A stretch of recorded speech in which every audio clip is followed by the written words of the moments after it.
everyone, and welcome to Caldwell and Sons Environmentalists. Today we will be discussing the positive and negative effects of hydroponics. Based on your research conducted the past few days, what are some conclusions you made about this alternative agriculture technique? Yes, Ms. Hamilton. Well, I have found many positive things on hydroponics, and I would just like to state that I think it is the next big thing in years to come. I very much so agree. I would like to expand on Ms. Hamilton's comment.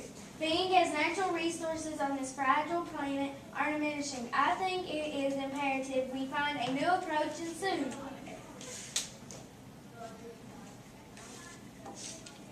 Not to mention the poverty rate is growing. It would be a wonderful opportunity to partake on. Food would be accessible in third world countries that otherwise would be hard to get food to.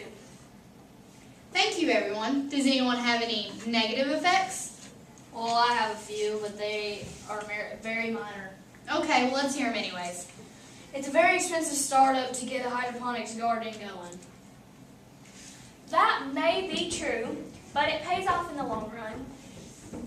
Just by switching to hydroponics, the time and cost of transporting will lower drastically.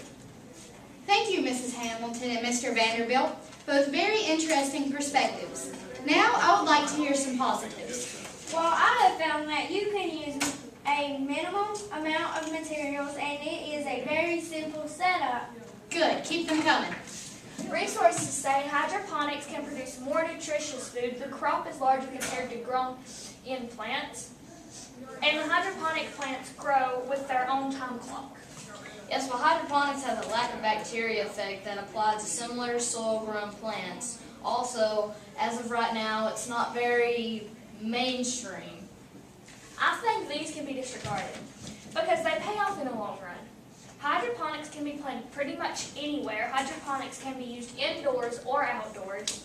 They are beneficial for arid, cold conditions, and it's very beneficial in bad weather, and it provides protection from inclement weather. Sure that it may be an expensive startup, but by using this we can preserve the limited amount of resources that we still have. All very true, but there are more bad things. Such as? Yeah, I can't think of any. Great, so what have we learned from this meeting? Hydroponics should be the new farming technique for the 21st century and many centuries to come. Hydroponics can make the world more environmental friendly by preserving resources and feeding third world countries. Negatives of hydroponics are irrelevant considering that what all it can help the planet with. Thank you for your responses today. Hydroponics is and will be our future. This alternative farming technique will change the world. Caldwell and Sons Environmentalists thanks you. Have a wonderful day.